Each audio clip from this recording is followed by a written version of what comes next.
ഞാനിപ്പോൾ ഒരു സിനിമയിൽ കോമഡിയാണ് ചെയ്തിരിക്കുന്നത് വിചാരിക്കുക. അവിടെ തിയേറ്ററിൽ ഇരിക്കുമ്പോഴത്തേക്ക് എനിക്ക് ടെൻഷനാണ്. ദൈവം ഈ ഡയലോഗ് പറയുമ്പോൾ ആൾക്കാർ ചിരിക്കുമോ, ഞാനിങ്ങനെ നോക്കും, ചിരിച്ചില്ല, അയ്യോ പോയി പോയി പോയി. പുതിയൊരാൾ വരുമ്പോഴത്തേക്കും നമ്മുടെ എറണാകുളത്ത് എൻ്റെ അറിവിൽ കുറച്ച് സ്പോട്സ് ഉണ്ട്. ഈ റിലേറ്റീവ്ലി ന്യൂ സിനിമാക്കാരും സിനിമ ആസ്പയർ ചെയ്യുന്ന ആൾക്കാരും ഒക്കെ ചായ കുടിക്കാനൊക്കെ കൂടുന്ന, അല്ല ഏത് മാധ്യമമാണെങ്കിലും നമുക്ക് വിസിബിലിറ്റി അല്ലേ, വിസിബിലിറ്റി നമുക്ക് കിട്ടും. ഒരു 2018 മുമ്പ് OTTക്ക് വിസിബിലിറ്റി കുറവായിരുന്നു. അല്ല അതിൽ നിന്നൊക്കെ ഞാൻ റിക്കവറായി. എനിക്ക് ആ അച്ഛൻ മരിച്ചതിൻ്റെ ഒരു 1.5 വർഷത്തിനുള്ളിൽ ഞാൻ ഭയങ്കര ഡിപ്രസ്ഡ് ആയിരുന്നു. അതെനിക്ക് ഇടയ്ക്കിടയ്ക്ക് അച്ഛനെ പറ്റി ഓർക്കുമ്പോൾ ഞാൻ തന്നെ ഇരുന്ന് കരയുമായിരുന്നു.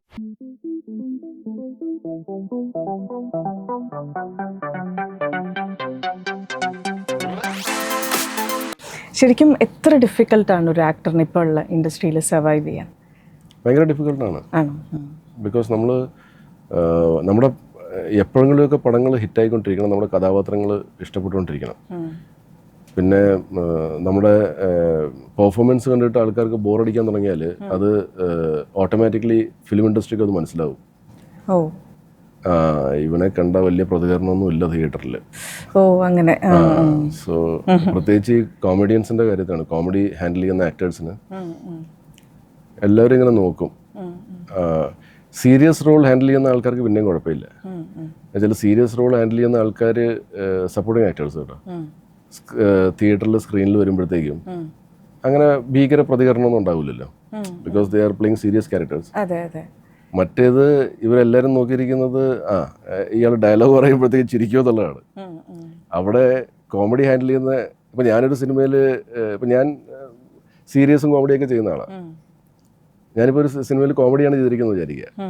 അവിടെ തിയേറ്ററിൽ ഇരിക്കുമ്പോഴത്തേക്ക് എനിക്ക് ടെൻഷനാണ്. ദൈവം ഈ ഡയലോഗ് പറയുമ്പോൾ ആൾക്കാർ ചിരിക്കുമോ, ഞാനിങ്ങനെ നോക്കും, ചിരിച്ചില്ല, അയ്യോ പോയി പോയി പോയി. മറ്റു ചിലടത്ത് അപ്രതീക്ഷിതമായിട്ടൊക്കെ ആൾക്കാർ ചിരിക്കുക, ഇവിടെയെങ്കിലും ചിരിച്ചല്ലോ എന്നുള്ളൊരു സമാധാനം. എന്ന് വെച്ചാൽ ഇത് ഫിലിം ഇൻഡസ്ട്രിയിലെ ആരെങ്കിലുമൊക്കെ ഇത് കാണുമെന്നുള്ളതാണ്. എന്നുവെച്ചാൽ ഇത് പുറത്തറിയുന്നത് സൈജു കുറുപ്പ് മറ്റേ ഡയലോഗ് പറഞ്ഞപ്പോഴത്തേക്ക് ഒരു ചലനം ഉണ്ടായില്ല തിയേറ്ററിൽ.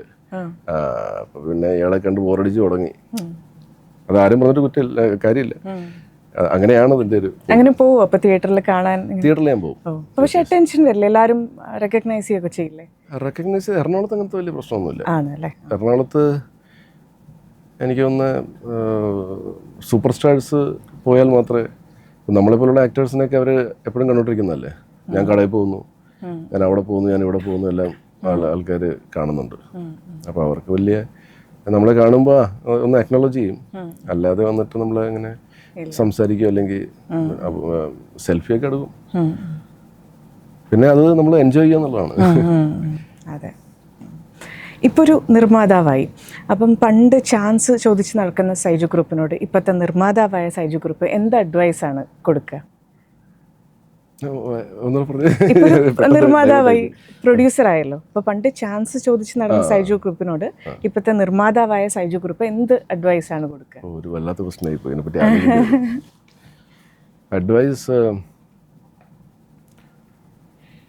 ചാൻസ് ചോദിച്ചുകൊണ്ടേ ഇരിക്കുക എന്നുള്ളതാണ്. ഡെഫിനറ്റ്ലി. അപ്പം പ്രൊഡ്യൂസർ എന്നുള്ള, ആദ്യം ഞാൻ ഭരതനാട്യം പ്രൊഡ്യൂസ് ചെയ്യുന്ന സമയത്ത് സൈജു ഗ്രൂപ്പ് എൻ്റർടൈൻമെൻറ്റ്സ് എന്ന് പറഞ്ഞൊരു കമ്പനി ഫോം ചെയ്ത് കോ പ്രൊഡ്യൂസേഴ്സ് ആണെന്ന് പറഞ്ഞപ്പോഴത്തേക്കും ഒരുപാട് പേര് വാട്സാപ്പിലും ഫേസ്ബുക്കിലും ഇൻസ്റ്റാഗ്രാമിലും നേരിട്ടൊക്കെ വിളിച്ചിട്ട് അല്ലെങ്കിൽ മെസ്സേജ് അയച്ചിട്ട് ചാൻസ് ചോദിച്ചു. അപ്പോൾ എനിക്കതിലൊരു വളരെ എന്താണ് ബുദ്ധിമുട്ടൊന്നും തോന്നിയില്ല. കൂടുതലും ഭരതനാട്യം അറിയാവുന്ന ആൾക്കാരാണ്. അപ്പോൾ അതുകൊണ്ട് ഞാൻ അവരോട് കാര്യം പറഞ്ഞു, ഇങ്ങനെ പേരേ ഉള്ളൂ ഭരതനാട്യം ഒന്ന്, ഇതിനകത്ത് ക്ലാസിക്കൽ ഡാൻസ് ഒന്നും ഇല്ല. അപ്പോൾ അത് അങ്ങനെ ചെയ്യണം. നമ്മളൊരു പുതിയ പ്രൊജക്റ്റ് അനൗൺസ് ചെയ്യുമ്പോഴത്തേക്കും നമ്മൾ അവരെ അപ്രോച്ച് ചെയ്തിരിക്കണം.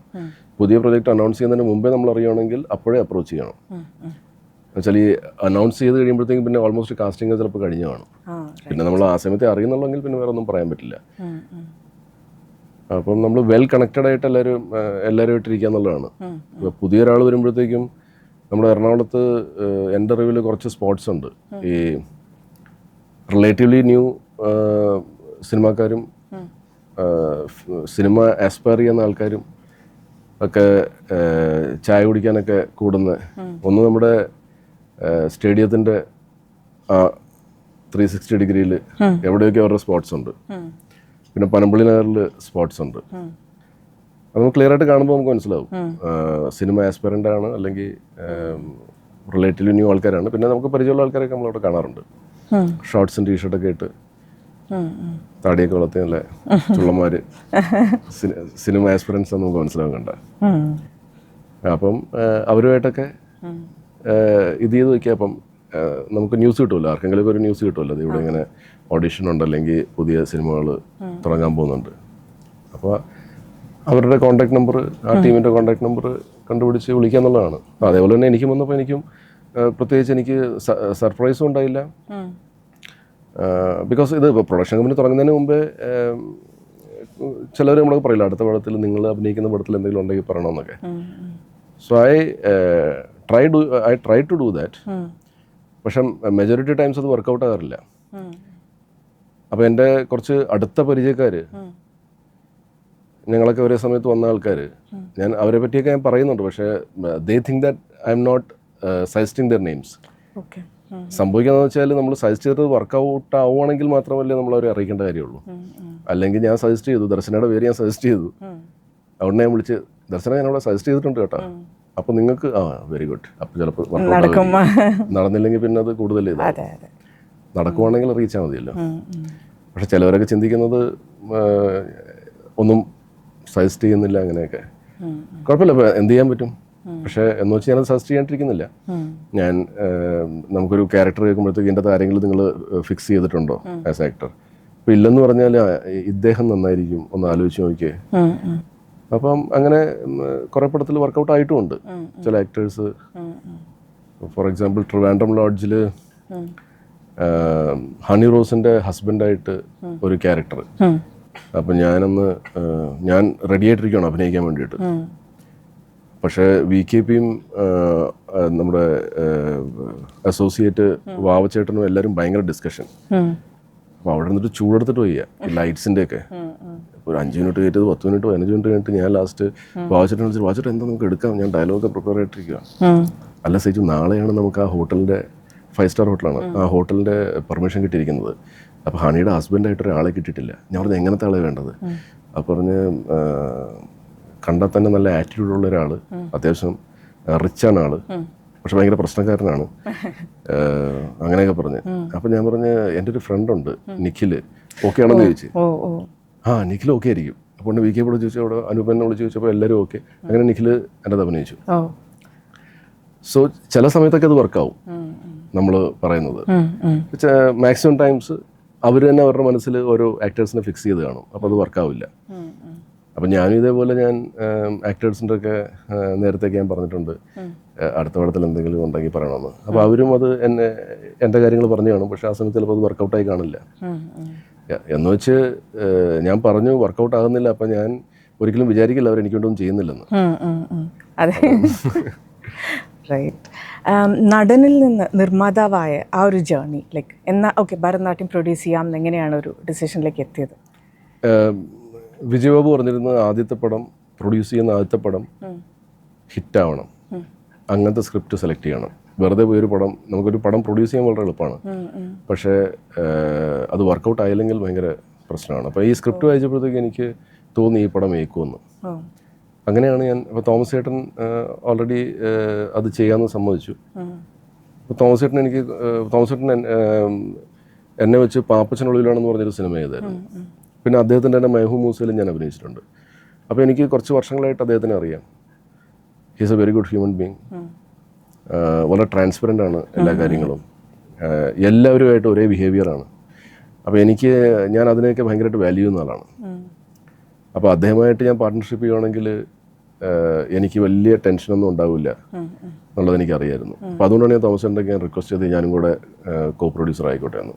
So use very spontaneously said why not, very good എന്ന് പറഞ്ഞിട്ട് പുള്ളി എനിക്ക് തന്നു. അപ്പോൾ ഒരു പടം പ്രൊഡ്യൂസ് ചെയ്യണമെന്ന് ഭയങ്കര ആഗ്രഹം ഉണ്ടായിരുന്നു. അപ്പോൾ അത് ഭരതനാട്യത്തിൽ നടന്നു. പക്ഷേ വിജയ് പറഞ്ഞ പോലെ അത് തിയേറ്ററിൽ വർക്കായില്ല. പക്ഷേ അത് OTT വന്നപ്പോൾ ഭയങ്കര സക്സസ്ഫുള്ളായി. അപ്പോൾ എനിക്ക് സമാധാനമോ എവിടെയെങ്കിലും സക്സസ്ഫുൾ ആയല്ലോ. അപ്പോൾ അതിൻ്റെ സെക്കൻഡ് പാർട്ട് ആയതുകൊണ്ടാണ് ഞാൻ വീണ്ടും കോ പ്രൊഡ്യൂസർ ആയത്. മേ ബി വേറൊരു സിനിമയാണ് തോമസ് ചേട്ടനോ അല്ലെങ്കിൽ കൃഷ്ണദാസോ ചെയ്യണമെങ്കിൽ ഞാൻ ചിലപ്പോൾ ആവില്ല. ബിക്കോസ് എൻ്റെ ഡ്രീം ഒരു പടമായിരുന്നു. അതിപ്പം ദൈവമായിട്ട് എനിക്കൊരു രണ്ടാമത്തെ പടം കൂടെ തന്നു. അപ്പം ഇനിയും പടങ്ങൾ പ്രൊഡ്യൂസ് ചെയ്യാൻ ചിലപ്പോഴേ ചെയ്യുള്ളൂ. ഓക്കെ. മോഹിനിയാട്ടം വർക്കൗട്ട് ആവുകയാണെങ്കിൽ ചിലപ്പോൾ ചെയ്യുമായിരിക്കും. മോഹിനിയാട്ടം കൂടെ എന്തെങ്കിലും പ്രശ്നം ആവുകയാണെങ്കിൽ ഞാൻ പ്രൊഡ്യൂസർ എന്നുള്ള പരിപാടി ഞാൻ നിർത്തും. നന്നായി വരട്ടെ. മോഹിനിയാട്ടത്തെ കുറിച്ച് എന്താ പറയാൻ പറ്റുക? മോഹിനിയാട്ടം ഒരു ഡാർക്ക് ഹ്യൂമർ ക്രൈം ത്രില്ലർ, എല്ലാ ജനറേഷനെ സാറ്റിസ്ഫൈ ചെയ്യുന്ന പോലത്തെ ഒരു സിനിമയാണ്. ഭരതനാട്യം റിലീസായ സമയത്ത് കുറച്ച് പേരെങ്കിലും പറഞ്ഞായിരുന്നു അതിൻ്റെ പ്രശ്നങ്ങൾ എന്താണെന്ന്. അപ്പോൾ 1-2 പ്രശ്നങ്ങൾ പറഞ്ഞതിൽ ഒന്ന് 30-35 മിനിറ്റിലാണ് നമ്മൾ ഇന്നാവുന്നത് സിനിമയിൽ. അതുവരെയും നമ്മൾ എന്താണ് ക്യാരക്ടേഴ്സിൻ്റെ എസ്റ്റാബ്ലിഷ്മെൻറ്റും വേറെ സിറ്റുവേഷൻ എസ്റ്റാബ്ലിഷ്മെൻറ്റും ഒക്കെ ആയിട്ട് ഇങ്ങനെ പോയി 35 മിനിറ്റ് വരെ ഇവിടെ എന്താ സംഭവിക്കുന്നതെന്ന് അറിയില്ല, പിന്നെയാണ് നമ്മൾ ഇന്നായെന്നാണ് പറഞ്ഞത്. അപ്പോൾ അത് നമ്മൾ റെക്ടിഫൈ ചെയ്തിട്ട് ഇപ്രാവശ്യം 5-ാമത്തെ മിനിറ്റ് തന്നെ നമ്മൾ ഇന്നാവുന്ന രീതിയിലുള്ള പരിപാടികൾ പിടിച്ചിട്ടുണ്ട്. തിയേറ്ററിക്കൽ വാച്ച് കുറച്ച് പേരെങ്കിലും പറഞ്ഞു ആയിരുന്നില്ല എന്ന്. അപ്പോൾ ഇപ്രാവശ്യം തിയേറ്ററിക്കൽ വാച്ച് രീതി തന്നെയാണ് നമ്മൾ മൊത്തത്തിൽ അത് ഡിസൈൻ ചെയ്തിരിക്കുന്നത്. So this time we are very confident and we believe that people will enjoy this in theatres. OTT റിലീസാണോ ഫസ്റ്റ് നോക്കുന്നത്? അല്ലല്ല, ഇപ്പോൾ OTT റിലീസ് അങ്ങനെ ഫസ്റ്റ് നടക്കാറില്ല. ആൻഡ് നമ്മൾ തിയേറ്ററിന് വേണ്ടി തന്നെയാണ് സിനിമകൾ ചെയ്തത്. എനിക്ക് എപ്പോഴും എൻ്റെ ആഗ്രഹം എൻ്റെ സിനിമകൾ തിയേറ്ററിൽ തന്നെ വരണമെന്നാണ്. തിയേറ്ററിക്കൽ ഫീൽ കിട്ടാൻ വേണ്ടിയിട്ട്. മറ്റേ നമുക്ക് അറിയില്ലല്ലോ, ഓരോ ആൾക്കാർ മൊബൈലിൽ കാണുന്നു, അവരുടെ വീട്ടിലിരുന്ന് കാണുന്നു. So we don't know. പിന്നെ ഒരു മെസ്സേജ് അയച്ചാൽ നമുക്കറിയാം. ആ തിയേറ്ററിക്കൽ ഫീൽ ഒരു വേറെ സാധനമാണ്. ജയമഹേന്ദ്രൻ, ഫ്ലാസ്ക് ഒക്കെ വെബ് സീരീസ് ചെയ്തല്ലോ, അപ്പോൾ അതൊക്കെ കീം ഇൻ OTT. അപ്പോൾ എങ്ങനെയാണ് ആസ് എൻ ആക്ടർ മൂവിക്കാണോ കൂടുതൽ ടൈം കൊടുക്കാൻ പറ്റുന്ന? ഒരു ആക്ടറിൻ്റെ എക്സ്പോഷറിന് മൂവിയാണോ നല്ലത്, വെബ് സീരീസ് ആണോ നല്ലതെന്ന് തോന്നിയിട്ടുണ്ടോ? അല്ല, ഏത് മാധ്യമമാണെങ്കിലും നമുക്ക് വിസിബിലിറ്റി അല്ലേ ഉദ്ദേശിച്ചത്? വിസിബിലിറ്റി നമുക്ക് കിട്ടും. അതെ. ഒരു 2018 മുമ്പ് OTTക്ക് വിസിബിലിറ്റി കുറവായിരുന്നു.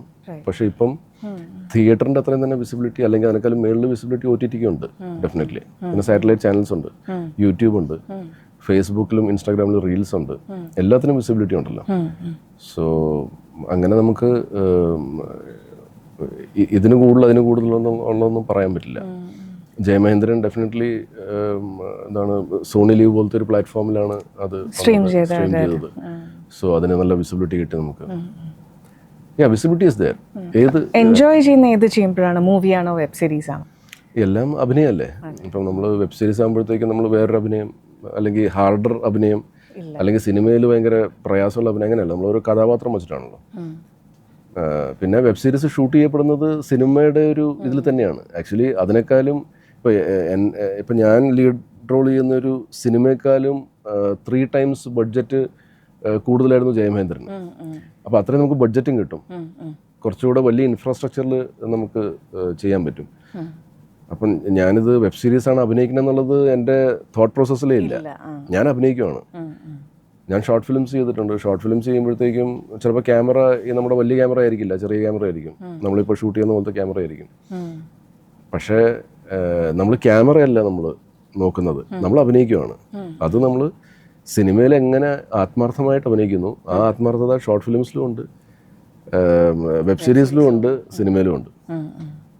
പിന്നെ ഞാൻ ഈ 3 ഇതും അല്ലാണ്ട് ഞാൻ 1-2 സീരിയൽസിൽ ഞാൻ 1 എപ്പിസോഡ് 2 എപ്പിസോഡൊക്കെ അഭിനയിച്ചിട്ടുണ്ട്, പ്രൊമോഷൻ്റെ ഭാഗമായിട്ടും അല്ലാണ്ടും. സോ അതും എനിക്കൊരു എക്സ്പീരിയൻസ് ആയിരുന്നു. ഞാൻ ടെലിഫിലിം ചെയ്തിട്ടുണ്ട്, 5 പീസ് പിസ എന്ന് പറഞ്ഞ ഏഷ്യനെറ്റിന് വേണ്ടിയിട്ട്. അത് ടെലിഫിലിം ആയിരുന്നു.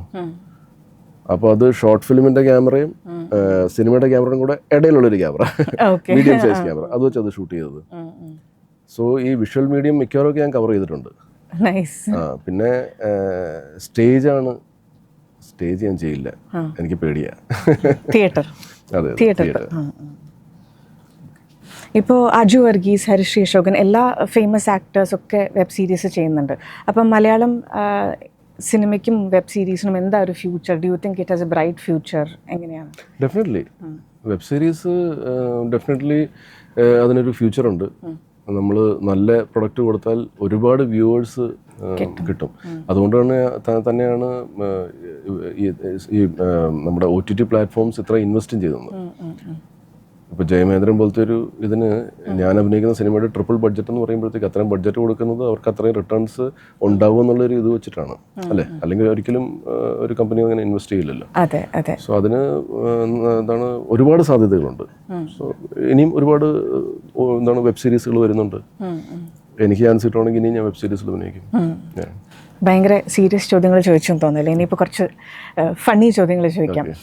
കൊച്ചിയിൽ ഏറ്റവും ഇഷ്ടപ്പെട്ട 5 സ്പോട്സ് ഫുഡ് കഴിക്കാൻ, ഫാമിലി ആയിട്ടോ ഫ്രണ്ട്സ് ആയിട്ടോ?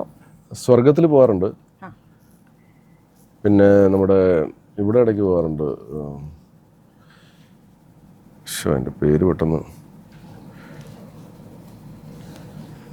അതെ ഓർക്കുമ്പോൾ ഞാൻ പറയാം. ഓക്കെ. പിന്നെ നമ്മുടെ ബാർബിക്യൂ നേഷൻ ഇഷ്ടമുള്ള ഒരു സ്ഥലമാണ്. പിന്നെ നമ്മുടെ അറേബ്യൻ നൈറ്റ്സിൽ നിന്ന് ഇടയ്ക്കൊക്കെ സ്വിഗ്ഗി ചെയ്യാറുണ്ട്. ഫിഷ് ബിരിയാണി?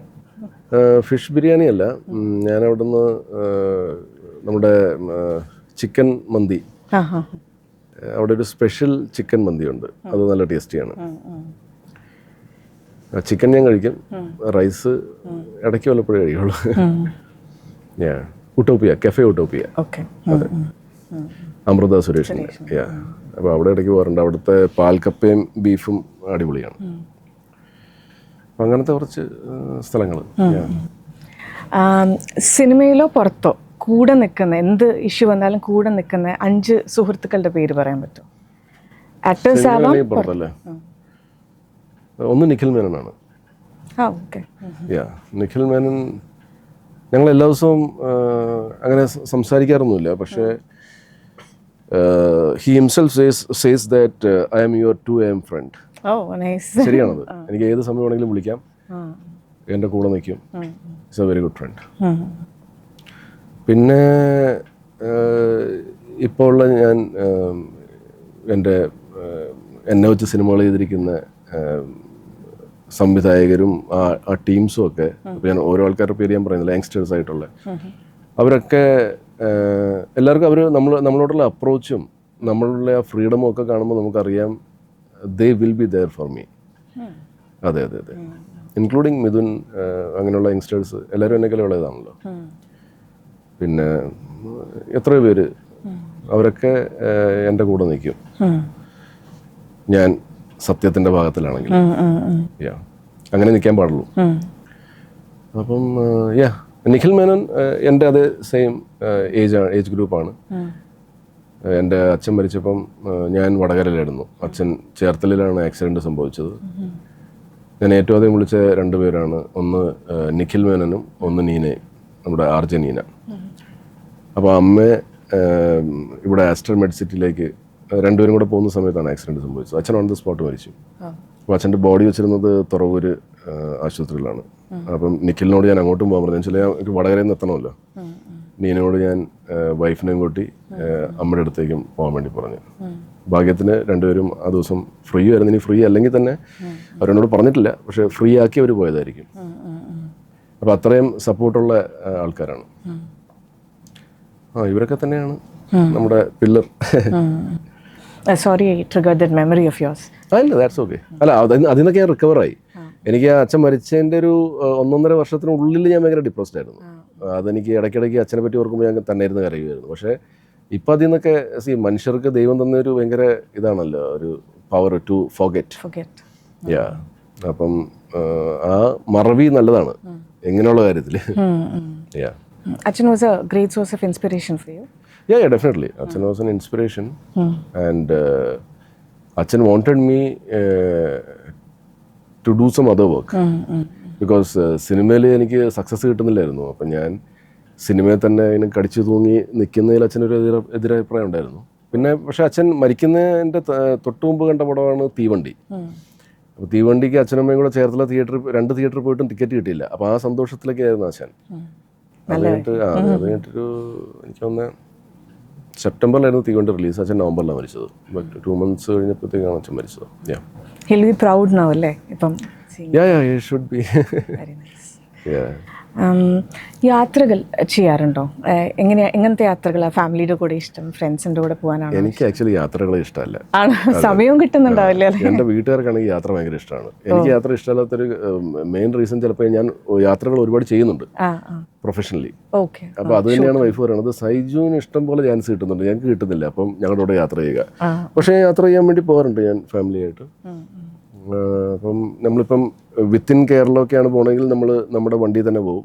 അപ്പോൾ കുറച്ച് ദൂരം ഞാൻ ഓടിക്കും, കുറേ ദൂരം വൈഫ് ഓടിക്കും. വൈഫിന് ഡ്രൈവിംഗ് ഇഷ്ടമാണ്. അപ്പോൾ ഞാനും പിന്നെ ആ ഒരു ഇതിൽ ഞാനവിടെ വിട്ടിട്ടിരിക്കും. സോ യാത്രകൾ പോകാറുണ്ട്. പക്ഷെ എനിക്ക് അത്ര താല്പര്യമുള്ളൊരു സാധനമല്ല യാത്ര. സൈജു കുറുപ്പ് എന്ന സിനിമാ പ്രേമി ഒരു 5 മൂവീസ് വേറെ ആൾക്ക് സജസ്റ്റ് ചെയ്യണമെങ്കിൽ, ഒരു നോൺ മലയാളി മേ ബി, അങ്ങനെയാണെങ്കിൽ 5 മലയാളം സിനിമ ഏതായിരിക്കും സജസ്റ്റ് ചെയ്യുന്നത്? ചിത്രം, ഗോഡ് ഫാദർ, കിലുക്കം, സൂര്യമാനസം. എൻ്റെ ഫേവറേറ്റ്സ് ആട്ടോ നാച്ചുറലി. അങ്ങനെ ഒന്നെൻ്റെയും പറയാല്ലേ? അതെ, of course. Mohiniyattam. Very good. എന്തായിരിക്കും മോഹിനിയാട്ടത്തിൽ നമ്മൾ ഇതുവരെ കാണാത്തൊരു ആസ്പെക്ട് എന്തായിരിക്കും? ഇതുവരെ കാണാത്ത ആസ്പെക്ട് ഉണ്ട്. അതെനിക്ക് പറയാൻ പറ്റില്ല. But the genre is dark humour plus crime thriller plus family movie. How do you combine all this? That's exactly the point. അപ്പോൾ അത് എങ്ങനെയായിരിക്കും എന്നുള്ളത് എനിക്ക് പറയാൻ പറ്റില്ല. പക്ഷേ അതാണ് നമ്മുടെ USP. നമ്മൾ തിയേറ്ററിൽ പോയിട്ട് കണ്ടിട്ട്. പക്ഷേ സ്റ്റാർട്ടിംഗ് ടു എൻഡ് ഹ്യൂമറാണ്. Okay. And crime thriller is also there. Crime thriller is also there. Okay. എന്താ ഞാൻ പറയണമെന്ന് വെച്ചാൽ നമുക്ക് ക്രൈം എന്തായാലും ഉണ്ട്, ത്രില്ലിംഗ് മൂവ്മെന്റ്സ് ഉണ്ട്. അതായത് അടുത്ത് ഇനിയിപ്പോൾ എന്താ സംഭവിക്കാൻ പോകണം എന്നുള്ളൊരു ക്യൂരിയോസിറ്റി കൂടുതലും നമുക്ക് ഇങ്ങനത്തെയുള്ള ക്രൈം ത്രില്ലേഴ്സിലാണല്ലോ കിട്ടുന്നത്. അതുകൊണ്ട് ഞാൻ അങ്ങനെ പറഞ്ഞത്. അപ്പോൾ ഈ പ്രൊഡ്യൂസറായിട്ട് ഒരു സെറ്റിൽ പോകുമ്പോൾ ഭയങ്കര സീരിയസ് ആണോ, അല്ല ഇങ്ങനെ തമാശയായിട്ടാണോ, അല്ല എങ്ങനെയാണ്? ഞാൻ പലപ്പോഴും ഈ ക്ലാപ്പ് അടിക്കാൻ വേണ്ടി നമ്മുടെ അസിസ്റ്റന്റ് ഡയറക്ടേഴ്സ് വരുമല്ലോ, അപ്പോൾ എൻ്റെ ശ്രദ്ധയിൽപ്പെട്ടാൽ ക്ലോസ് ഒക്കെ എടുക്കുന്ന സമയത്ത് അവരിങ്ങനെ അടുത്ത് കൊണ്ടുവരുമ്പോഴത്തേക്ക് Thomas Thiruvalla films and Saiju group entertainments, ഞാൻ പ്രൊഡ്യൂസറാണല്ലോ, അപ്പോഴാണ് ഞാൻ ഓർക്കുന്നത്. അല്ലെങ്കിൽ ഞാൻ അതിനെപ്പറ്റി ഓർക്കാറേ ഇല്ല. ഞാനൊരു ആക്ടറിനെ പോലെ. ഇപ്പോൾ ഈയിടെ നമ്മൾ പ്രൊമോഷൻ്റെ സമയത്ത് ഞാൻ നമ്മുടെ സീതാലക്ഷ്മിയാണ് PR മോഹിനിയാട്ടത്തിൻ്റെ. അപ്പോൾ നമ്മൾ എടുത്ത സ്പേസിൽ AC ഇല്ല, ഫാൻ ഇടാൻ പറ്റില്ല. എന്ന് വെച്ചാൽ ഇൻ്റർവ്യൂസ് പോയിക്കൊണ്ടിരിക്കുമ്പോൾ ഇത് സൗണ്ട് കയറി വരുമല്ലോ. അപ്പോൾ ഭയങ്കരമായിട്ട് വേർക്കാൻ തുടങ്ങി. അപ്പം പിറ്റേ ദിവസം ഉണ്ട് പ്രൊമോഷൻസ് ഉണ്ട് അവിടെ തന്നെ. അപ്പോൾ ഞാൻ സീത പ്രൊഡക്ഷനോട് പറഞ്ഞിട്ട് നാളെ ഒരു AC ഒന്ന് വെപ്പിച്ചാൽ നല്ലതാണ്. അപ്പോഴെന്നോർത്തു ഞാനാണല്ലോ പ്രൊഡ്യൂസർ. അപ്പോൾ സീത തന്നെ എന്നൊരു ഇങ്ങനെ നോക്കി. അപ്പോഴെനിക്ക് സ്ട്രൈക്ക് തോന്നും ഞാനാണല്ലോ പ്രൊഡ്യൂസർ. അപ്പോൾ എൻ്റെ മൈൻഡിൽ അതില്ല, ഞാനൊരു ആക്ടറായിട്ട് തന്നെയാണ്. പിന്നെ ബാക്കി പ്രൊഡക്ഷൻ സംബന്ധമായിട്ടുള്ള എല്ലാ ടെൻഷനും തോമസ് ചേട്ടനാണ് എടുക്കുന്നത്. ഫിനാൻസ് മാനേജ്മെന്റ് ഒക്കെ നോക്കണ്ടേ? ഫിനാൻസ് അതൊക്കെ തോമസ് ചേട്ടൻ നോക്കിയോളാം. നമ്മൾ ഇതെല്ലാം കൂടെ വന്നാൽ നമുക്ക് എന്നെ കൊണ്ട് ഇങ്ങനത്തെ കാര്യത്തിൽ മൾട്ടി ടാസ്കിങ് നടക്കില്ല. വേറെ കാര്യത്തിലും കണക്കും. പക്ഷേ ഇതിപ്പോൾ നമ്മൾ ഫിനാൻഷ്യൽ ഇത് നോക്കണം, ബാക്കിയുള്ള പ്രൊഡക്ഷൻ്റെ ടെൻഷനും എടുക്കണം, അതിൻ്റെ കൂടെ അഭിനയിക്കും വേണം. ഇതെല്ലാം കൂടെ എനിക്ക് നടക്കില്ല. എനിക്ക് ഫ്രീ മൈൻഡ് വേണം അഭിനയിക്കാൻ വേണ്ടിയിട്ട്. ഈ അപ്കമിങ് ആക്ടേഴ്സിന് എന്ത് അഡ്വൈസ് ആണ് കൊടുക്കുക? അപ്കമിങ് ആക്ടേഴ്സ് ഒരു ബാങ്ക് ബാലൻസ് ഉണ്ടായിട്ട് സിനിമയിൽ ഒന്ന് സ്ട്രഗിൾ ചെയ്യുക. ബാങ്ക് ബാലൻസും ഇല്ല, വെറുതെ സിനിമ ഒന്ന് സ്ട്രഗിൾ ചെയ്തുകൊണ്ടിരുന്നാല് ഓപ്പർച്യൂണിറ്റീസ് കിട്ടുവാണെങ്കിൽ ഓക്കെ, അല്ലെങ്കിൽ വെറുതെ പട്ടിണിയാവില്ലേ, വീട്ടുകാർക്കും പ്രയാസമാവും ഇത് കാണുമ്പോഴത്തേക്കും. അപ്പോൾ ആണായാലും പെണ്ണായാലും കുറച്ചൊരു നമുക്ക് സ്വന്തം കാര്യങ്ങൾ നോക്കാൻ പറ്റിയ ചെലവിനുള്ള കാര്യങ്ങൾ അത്രയും ബാങ്ക് ബാലൻസ് ഉണ്ടായിട്ട് നമ്മൾ സ്ട്രഗിൾ ചെയ്യുക എന്നുള്ളതാണ്. ഞാനതാണ് ചെയ്തിരിക്കുന്നത്. എനിക്ക് ബാങ്ക് ബാലൻസ് ഉണ്ടായിരുന്നു. ഐ മീൻ ഭയങ്കരമായിട്ട് എന്താണ് ലാവിഷായിട്ട് ജീവിക്കാനുള്ളതല്ല, പക്ഷേ എനിക്ക് എൻ്റെ ഫാമിലിയുടെ നോക്കാനുള്ള ബാങ്ക് ബാലൻസ് ഉണ്ടായിരുന്നു. ഞാൻ സിനിമയിൽ കണ്ടിന്യൂ ചെയ്യുക എന്നുള്ളൊരു തീരുമാനം എടുത്തപ്പോൾ ജോലി വിട്ടിട്ട്. സോ അതാണ് അഡ്വൈസ്. പിന്നെ പെർസിസ്റ്റൻ്റ് ആയിട്ട് ഇതിൻ്റെ പുറകെ നിൽക്കുക. അത് ചിലവർക്ക് 1 വർഷത്തിന് അല്ലെങ്കിൽ 6 മാസത്തിനുള്ളിൽ ചിലപ്പം ഒരു ബ്രേക്ക് കിട്ടുമായിരിക്കും, അല്ലെങ്കിൽ സിനിമകൾ കിട്ടുമായിരിക്കും. ചിലവർക്ക് ചിലപ്പോൾ എന്നെ പോലെ കുറച്ചുകൂടെ സമയം എടുക്കുമായിരിക്കും. സിനിമകൾ കിട്ടുമായിരിക്കും, പക്ഷേ ആ ഒരു സോ കോൾഡ് ബ്രേക്ക് എന്ന് പറഞ്ഞൊരു സാധനം ഉണ്ടല്ലോ, പണ്ട് ആൾക്കാർ എന്നോട് പറഞ്ഞിട്ട് ആ കണക്ട് ഓഡിയൻസ് ആയിട്ട് കിട്ടണമെന്നുള്ളത്, അത് ചിലപ്പോൾ കുറച്ച് ലേറ്റ് ആകുമായിരിക്കും. പക്ഷെ അത് എന്തെങ്കിലും കിട്ടും. അത് ട്രിവാൻഡ്രം ലോഡ്ജിലായിരുന്നോ? ട്രിവാൻഡ്രം ലോഡ്ജിൽ. പിന്നെ അതെല്ലാം കൂടെ കറക്റ്റായിട്ട് വരണം. ഇപ്പോൾ ട്രിവാൻഡ്രം ലോഡ്ജ്